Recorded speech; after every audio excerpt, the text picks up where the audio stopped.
Quero convidar o profeta Walter Fiel, que está conosco aí, vai viajar essa madrugada.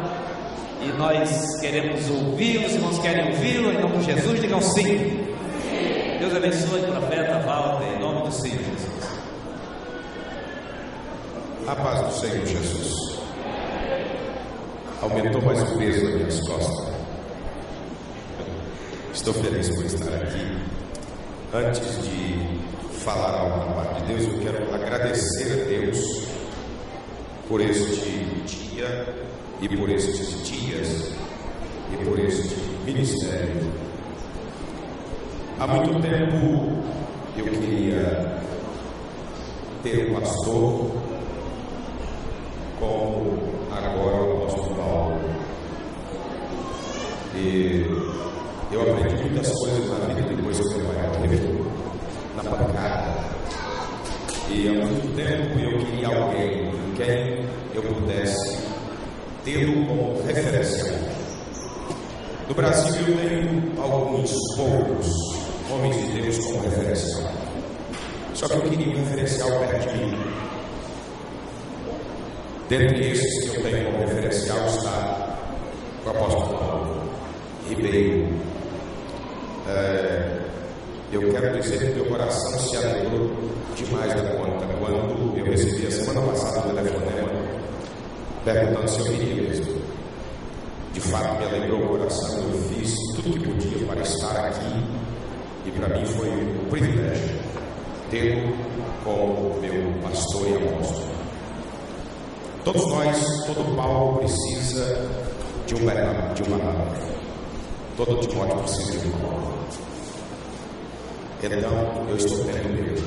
Vocês têm o de vocês, que é o mesmo meu, que é o mesmo nosso. Eu quero agradecer a Deus por sua vida e pelo corpo de obreiro que me aceitou como membro desta casa. Tenho que agradecer a Deus por isso. Agradecer a vocês porque vocês todos têm me recebido nesta casa como filho amado. Eu me sinto em Manaus de novo depois de 8 anos. Me sinto gente. Me sinto de fato um filho de Deus. E eu não tenho palavras para agradecer. Tudo que eu disser aqui é pouco. Não há palavras nos vernáculos da língua portuguesa para que eu diga aqui e que possa descrever a minha alegria e meu contentamento. Eu fiquei, depois de velho, meio chorando. Então, de fato, eu preciso agradecer a Deus. Eu queria muito que a minha família estivesse aqui, mas não pude, por questões circunstanciais, as crianças na escola, no momento de prova, não pode estar. Mas eu estou aqui. Eu disse para o apóstolo e para o profeta Evangelho: eu quero que vocês tirem uma foto comigo, vocês aqui em Manaus, aqui em família. E esta igreja é minha família. Eu sei em quem eu tenho crido e o ministério que Deus me deu. Eu sei, eu tenho plena consciência. E eu tenho convicção da dimensão do ministério que Deus me deu, até onde Ele me mostrou. É algo extraordinário. Mas pode ter certeza de que para onde Deus me levar, o que Ele fizer, pode ter certeza que a aliança com Deus jamais se desvinculará do meu ministério. A aliança com Deus e esta equipe e a sua membresia jamais se desvinculará. As grandes conquistas que Deus me der durante a minha trajetória na terra, vocês estarão participando. De repente não dará para todos estarem, mas aqueles que puderem estar certamente representarão todo o corpo de membros desta igreja. Amados, todos nós temos um sonho. Todos nós. E eu nasci como qualquer outro menino, já desde pequeno, tendo um sonho.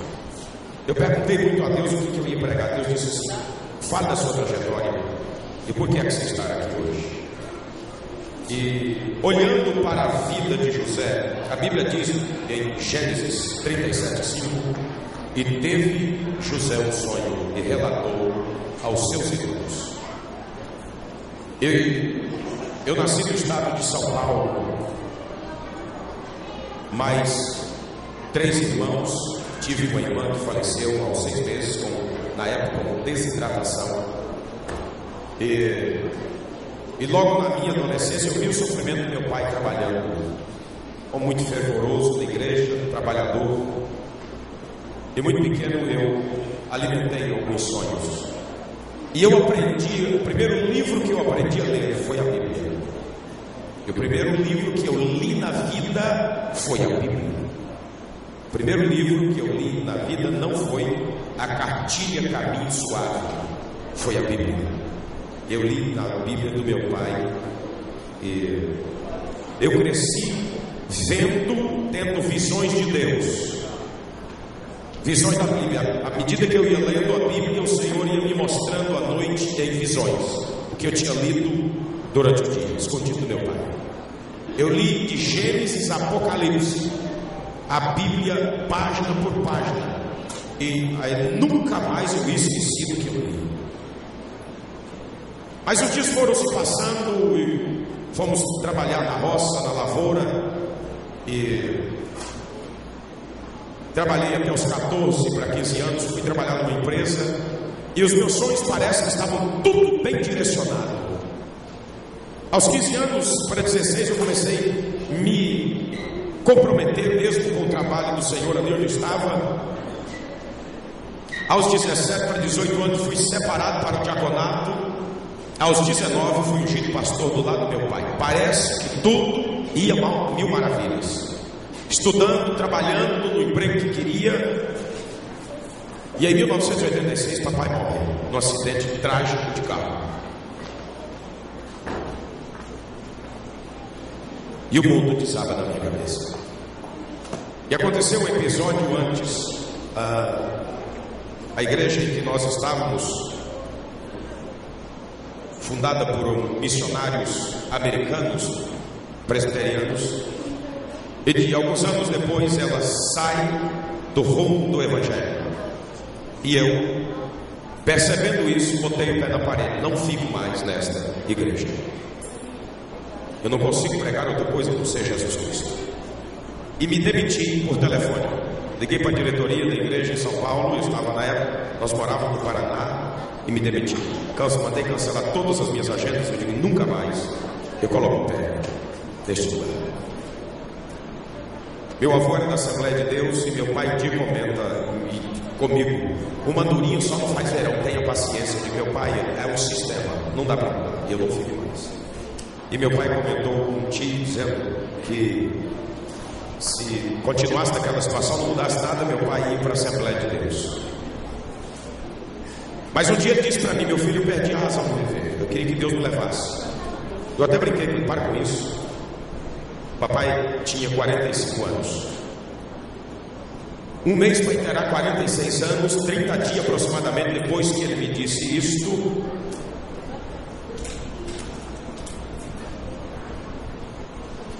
ele me chama para uma conversa e me diz: eu vou morrer.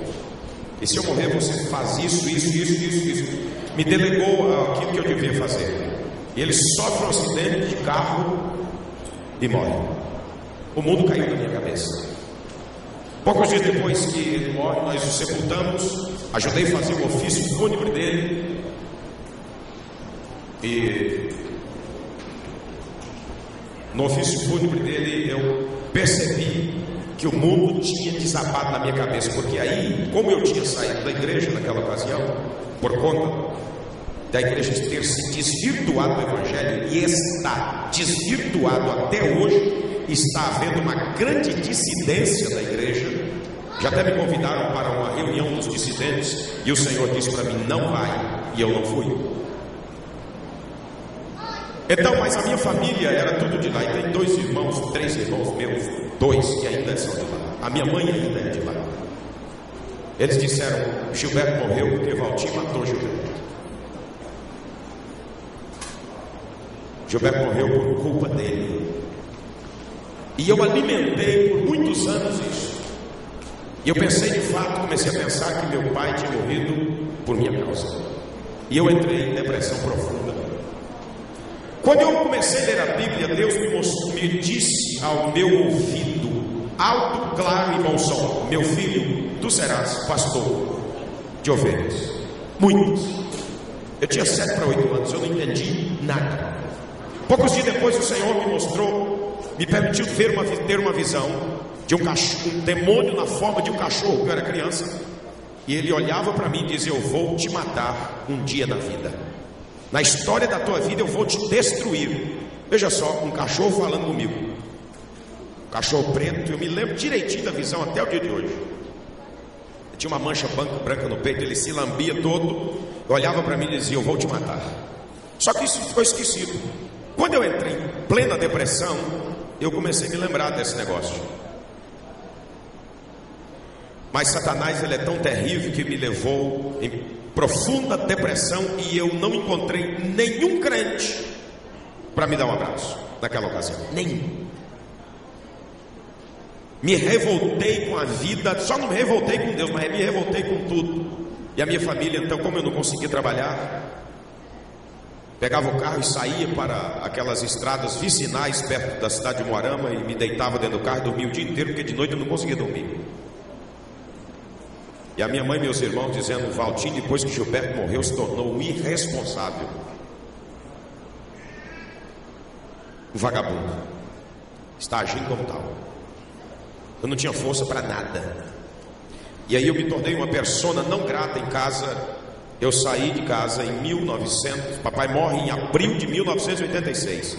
Em junho de 1986 eu já estava em Rondônia, tentando refazer a vida. Mas a depressão, antes de sair de Moarama, eu tentei suicídio 2 vezes. Uma voz falava comigo assim: tá vendo o que você serve? Tá vendo para que você serve? Você não presta para nada. Você só dá trabalho para a tua família. Olha aí o que eles estão falando de você.